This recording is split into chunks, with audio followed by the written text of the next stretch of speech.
General Bipin Rawat यांच्या निधनानंतर देशाला एक मोठा धक्का बसलेला आहे आणि अनेक हालचाली या वेगाने होत आहेत. यामुळे अनेक प्रश्न निर्माण होतात. या वेगवेगळ्या प्रश्नांचे उत्तर द्यायचा प्रयत्न आपण हा करू. सर्वात पहिले प्रश्न आहे की जनरल बिपिन यांच्या अपघाती निधनामुळे देशाला जो धक्का पोचला आहे तर अपघाताचं नेमकं विश्लेषण आपण कसं करतो. हा जो अपघात आहे हा अपघात 4 कारणामुळे होऊ शकतो. एक तर हेलिकॉप्टरच्या पायलटची चुकी, दुसरं हेलिकॉप्टरमध्ये मेकॅनिकल फेल्युअर, तिसरं हवामानामुळे बदली झाल्यामुळे त्यामुळे घात होणं, किंवा चौथं एखादा काहीतरी अशा गोष्ट येणं, पक्षी वगैरे रोटरच्या मध्ये येणं त्याच्यामुळे होऊ शकतो, किंवा घातपात चीन किंवा पाकिस्तान असं करू शकतो. नेमकं काय घडलं आहे हे आता कोर्ट ऑफ एन्क्वायरी सुरू झालेली आहे. ब्लॅक बॉक्स मिळालेला आहे. एअरफोर्सचे चीफ तिथे पोहोचलेले आहेत. तर त्यामुळे नेमकं काय झालं आहे आपल्याला कळेलच. जर अपघात इतर कारणामुळे झाला असेल तर आपल्याला आपली काळजी अजून जास्त वाढवावी लागेल, कारण चीफ ऑफ डिफेन्स स्टाफ सारखा महत्त्वाचा अधिकारी गमावणं हे देशाला परवडणारं नाही.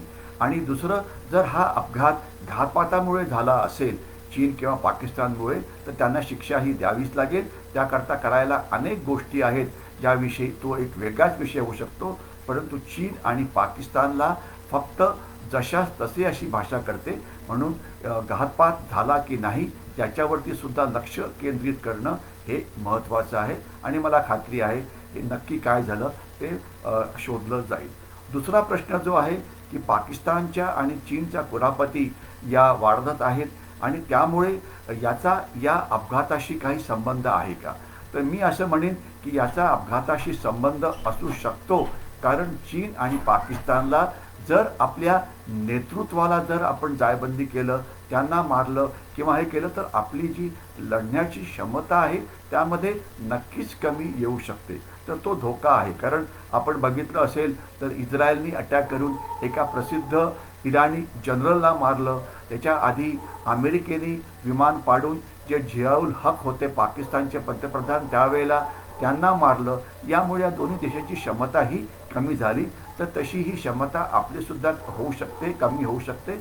याकरता अपघात होऊ शकतो. परंतु महत्त्वाचं असं की भारतीय सैन्याची परंपरा आहे, युद्धामध्ये अशा प्रकारच्या गोष्टी होतातच. तर एक जर सिनियर ऑफिसर गेला तर त्याच्याऐवजी त्याची जागा घेण्याकरता अनेक सक्षम अधिकारी हे असतात आणि त्यामुळे देशाची सुरक्षिततेची पातळी जी आहे ती कमी होणार नाही आणि देशाला काही धोका हा निर्माण होणार नाही याच्याविषयी मला खात्री आहे. तिसरा प्रश्न आहे की CDS सारख्या अतिशय महत्त्वाच्या अधिकाऱ्याचं ज्यावेळेस निधन होतं तर सुरक्षेला काय धोका निर्माण होऊ शकतो किंवा सुरक्षेकरता या घटनेकडे कसं बघता येईल. आता जनरल बिपिन रावत यांची खूप योगदानं आहेत. त्यांनी चीफ ऑफ आर्मी स्टाफ म्हणून खूप चांगलं काम केलं आहे.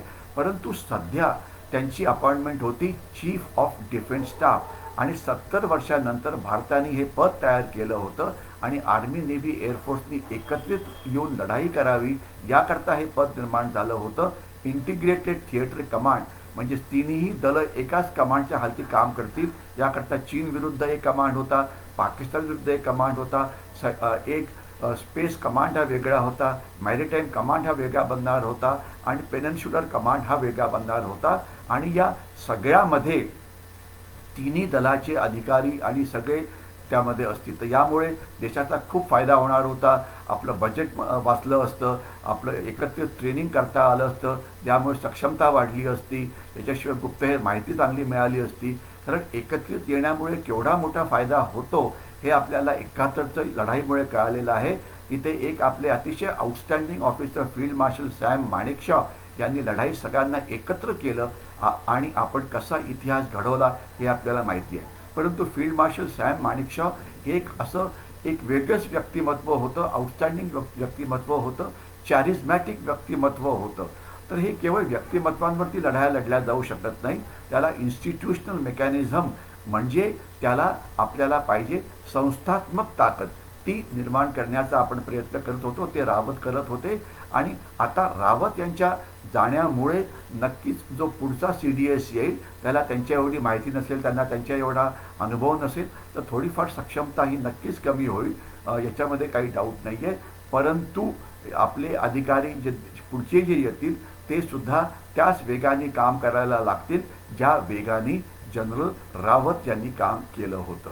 आता मुख्य प्रश्न असा पुढचा प्रश्न असा आहे की CDS हे पद किती महत्त्वाचं आहे आणि यामुळे संरक्षणाच्या दृष्टीने देशाकरता कुठला बदल झाला आहे. पहिले ज्या लढाया व्हायच्या, मी पारंपरिक लढाईविषयी बोलतो आहे, त्या पारंपरिक लढायाच्या आत ही सगळी जी दलं होती, एअरफोर्स, आर्मी, नेव्ही, ही वेगवेगळ्या पद्धतीने लढायची. एकत्रित पद्धतीने लढलं जसं आपण 71मध्ये केलं तर आपल्याला खूप चांगले रिझल्ट मिळू शकतात आणि बहुतेक मोठ्या देशांमध्ये, अमेरिका, इंग्लंडमध्ये हे पद केव्हाच निर्माण झालेलं आहे. आपण ते 70 वर्षांनंतर निर्माण करण्याचा प्रयत्न केला आणि त्याकरता चीफ ऑफ डिफेन्स स्टाफला आपण पुढे आणलं. यामुळे नेमका फायदा काय होईल? यामुळे तिन्ही दलं ट्रेनिंग एकत्र करतील. तिन्ही दलांची जी प्रोक्युरमेंट असते, शस्त्र आणणं, ते स्वस्तात होईल. त्यांचं जे राहण्याचं ठिकाण असतं त्याच्यामध्ये एकत्रितता आणता येईल. बजेटचा वापर हा जास्त चांगल्या पद्धतीने करता येईल. नेतृत्व एक असल्यामुळे सगळ्यांचं लक्ष हे एकच असेल. तर त्याचे अनेक फायदे आहेत.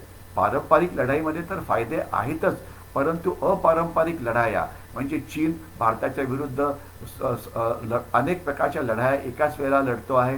त्याला हायब्रिड वॉर हा शब्द वापरला जातो, त्याला ग्रे झोन वॉर हा शब्द वापरला जातो, तिथे अनरिस्ट्रिक्टेड वॉर हा शब्द वापरला जातो किंवा मल्टी डोमेन वॉर हा सुद्धा शब्द वापरला जातो. याचा थोडक्यात अर्थ असा आहे, चीन आपल्याशी एकाच वेळेला 365 दिवस वेगवेगळ्या प्रकारच्या लढाया लढत असतो आणि त्याकरता जर सगळी सुरक्षा दलं एकत्रित आली तर चीनला जे प्रत्युत्तर आपल्याला द्यायचं ते चांगलं होईल. आणि नेमकं हेच जनरल रावत करायचा प्रयत्न करत होते. तर त्याच्यामुळे चीफ ऑफ डिफेन्स स्टाफ हा अतिशय महत्त्वाचा हुद्दा होता. आणि दुसरं, एक नवीन डिपार्टमेंट ऑफ मिलिटरी अफेअर्स तयार करण्यात आलं आहे. नोकरशाही स्वतःला जास्त हुशार समजायची आणि त्यांच्यामध्ये आणि जे आपली सुरक्षा दल याच्यामध्ये नेहमीच त्यांच्या कम्युनिकेशनमध्ये गॅप असायची. आता DMAमुळे नोकरशाही आणि चीफ ऑफ मिलिटरी नेतृत्व याच्यामध्ये अजून जास्त एकत्रीकरण करण्याकरता वाव आहे, ज्यामुळे देशाची जी सुरक्षितता आहे ती नक्कीच वाढेल. हे सगळं काम जनरल रावत हे करत होते. पुढचा प्रश्न आहे की या पदावरती आता next chief of defence staff कोण असेल? अनेक नावं पुढे येत आहेत. चीफ ऑफ डिफेन्स स्टाफचा आपण ज्या वेळेला शोध घेतो तर हे काम असतं CCPAचं, म्हणजे कॅबिनेट कमिटी फॉर सिक्युरिटी किंवा cabinet committee for political affairs. ज्यामध्ये प्राईम मिनिस्टर असतात, डिफेन्स मिनिस्टर असतात, होम मिनिस्टर्स असतात, फॉरेन मिनिस्टर्स असतात, अर्थमंत्री असतात आणि सगळं मिळून एकत्रित डिसिजन घेतात. यामध्ये काय बघितलं जातं की हा जो चीफ ऑफ डिफेन्स स्टाफ असेल त्याची संरक्षण सिद्धता म्हणजे त्याचं संरक्षण क्वालिफिकेशन चांगलं असायला पाहिजे.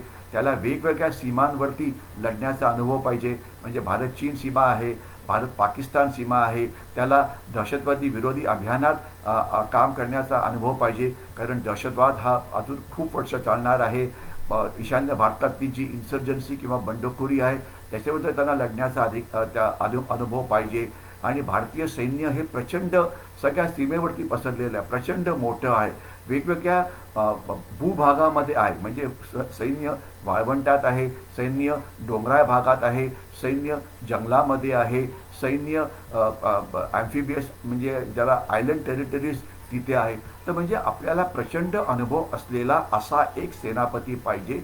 तर याच्यामुळे कोण येईल हे काम तर जनरली CCPAच करेल. परंतु सध्या असं दिसतं आहे की जे आपले सध्याचे चीफ ऑफ आर्मी स्टाफ आहे जनरल नरवणे यांनी CDS बनण्याची शक्यता ही सध्या जास्त दिसते आहे. कारण त्यांचा अनुभव प्रचंड आहे आणि त्यांनी सगळ्या पदावरती, सगळ्या ठिकाणी, सगळ्या टरेनमध्ये सगळीकडे काम केलेलं आहे. तर त्याच्यामुळे ते पुढे येऊ शकतील. परंतु नेमकं काय होईल हे शोधण्याकरता आपले जे CCPA आहे तेच नेमकं काम करतील. परंतु शक्यता नक्कीच आहे जनरल नरवणे यांची. आणि याच्याशिवाय सुद्धा अजून काही नावं चर्चेमध्ये आहेत. आता पुढचा प्रश्न आहे की Mi-17 VS हे जे हेलिकॉप्टर आहे याची वैशिष्ट्य काय? आपण ज्यावेळेला हेलिकॉप्टरकडे बघतो एक तर असतो याचा पल्ला, म्हणजे ते किती दूर जाऊ शकतं. तर याचा पल्ला 700-800 किलोमीटर एवढा सुद्धा आहे. दुसरं, ते किती उंचीवरनं जाऊ शकतं. हे विमान 4-5 हजार फुटावरनं 7-8-9 हजार म्हणजे हाय ॲल्टिट्यूडमध्ये सुद्धा जाऊ शकतं। याच्याशिवाय हे अतिशय सुरक्षित विमान आहे, कारण याला 2 इंजिन आहेत। याच्याकडे जे एव्हिओनिक्स म्हणजे आतली जी यंत्र आहेत अतिशय आधुनिक आहेत, आणि हे एक अष्टपैलू असं विमान आहे, ज्यामुळे याच्यावरती शस्त्र पण लावली जाऊ शकतात। याचा वापर सर्व्हेलन्स म्हणजे टेहाळणी करण्याकरता केला जाऊ शकतो। याचा वापर गनशिप्स म्हणजे शत्रूवरती फायरिंग करण्याकरता केला जाऊ शकतो। तर हे अनेक म्हणजे एका हेलिकॉप्टरमध्ये जे पाहिजे, रेंज असो की पल्ला असो की शस्त्र असो की आधुनिकता असो की फ्लाईंग केपेबिलिटी असो की नाईट फ्लाईंग असो, ही सगळी वैशिष्ट्य त्यांच्याकडे आहे। तर त्याच्यामुळे हे चांगलं हेलिकॉप्टर आहे आणि जगात अनेक ठिकाणी हे वापरलं जातं। तर हे भारताकडे असलेलं एक चांगलं हेलिकॉप्टर आहे, याच्यामध्ये कोणाच्याही मनामध्ये शंका नको। पुढचा प्रश्न आहे की हे जे मी-17 हेलिकॉप्टर आहे हे किती सुरक्षित आहे। आता ज्यावेळेस आपण हेलिकॉप्टरची सुरक्षितता म्हणतो तर त्यावेळेला असं दिसतं की मी-17चे ॲक्सिडेंट्स हे फारच कमी झालेले आहेत, परंतु झालेले आहेत। मी-17मध्ये 2 विमानं 2 इंजिन असल्यामुळे जर एक इंजिन जरी बंद पडलं तरी ते सुरक्षित राहू शकतं। याच्याशिवाय हे थोडंसं जड विमान असल्यामुळे हलकं विमान एखाद्या वावटळीमध्ये एखाद्या हवेमध्ये उडून जाऊ शकतं, तसा याचा प्रॉब्लेम होत नाही। हे त्या मानाने पुष्कळ स्टेबल आहे। प्लस हे नवीन विमान आहे, प्लस याच्यावरती काम करणारे हे अतिशय चांगले पायलट्स असतात। तर त्यामुळे हे नक्कीच एक सुरक्षित विमान आहे। परंतु हे लक्षात असावं की विमान कितीही सुरक्षित असलं, हेलिकॉप्टर कितीही सुरक्षित असलं तरी पण अपघात हे होतात, झालेले आहेत। भारतीय सैन्यामध्ये सुद्धा झालेले आहेत। काही वर्षापूर्वी पुंछमध्ये 5 जनरल्स एकाच हेलिकॉप्टरमधून जात होते आणि त्यांच्या हेलिकॉप्टरला अपघात झाला आणि त्याचं वॉर मेमोरियल आज पुंछमध्ये आहे। त्याला जनरल्स ॲट रेस्ट असं म्हटलं जातं। आपले एक मराठी सेनानी आहेत की ज्यांचा अशाच एका हेलिकॉप्टर अपघातामध्ये निधन झालं होतं सिक्कीममध्ये, मी त्यांचं नाव घेत नाही। तर अशा प्रकारचे दुर्दैवी अपघात हे होतात आणि प्रत्येक अपघातानंतर चौकशी केली जाते की काय झालं, आणि त्याला अजून जास्त सुरक्षित बनवण्याचा प्रयत्न केला जातो। परंतु तसं असलं तरी 100% सुरक्षितता ही कोणीही देऊ शकत नाही। आणि शेवटचा प्रश्न आहे की हे जे मी-17 V5 जे विमान आहे, हेलिकॉप्टर आहे, हे कुठे कुठे वापरलं येतं। हे एक अष्टपैलू विमान आहे। म्हणजे हेलिकॉप्टरचा वापर कशाकरता केला जातो, एक तर आपल्या जवानांना घेऊन जाण्याकरता एक पूर्ण प्लाटून याच्यामध्ये बसू शकतो। त्यांना आपण एका जागेवरनं दुसऱ्या जागेवरती घेऊन जाऊ शकतो।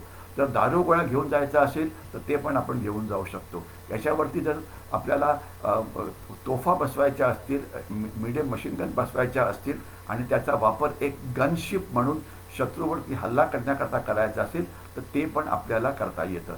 या विमानातून स्पेशल फोर्सेसना पाठवून त्यांना हेलिकॉप्टरद्वारे कुठे उतरवायचं असेल तर ते पण आपण इथे करू शकतो। या विमानांनी आपल्याला टेहाळणी करायची असेल तर ते पण आपण करू शकतो। या विमानांनी आपल्या जखमी जवानांना एका जागेवरनं दुसऱ्या जागेवरती न्यायचे असेल तर ते पण करू शकतो। म्हणजे एका लढाऊ हेलिकॉप्टरला जे जे करावं लागतं ते सगळं करण्याकरता हे हेलिकॉप्टर हे सक्षम आहे। तर त्यामुळे एक अतिशय उत्कृष्ट असं हे हेलिकॉप्टर जरूर आहे। तरी पण अपघात होतात, हे आपल्याला मान्य करावं लागेल आणि त्यानंतर कशामुळे झाला, घातपात झाला की नाही हे आपल्याला चेक करावं लागेल।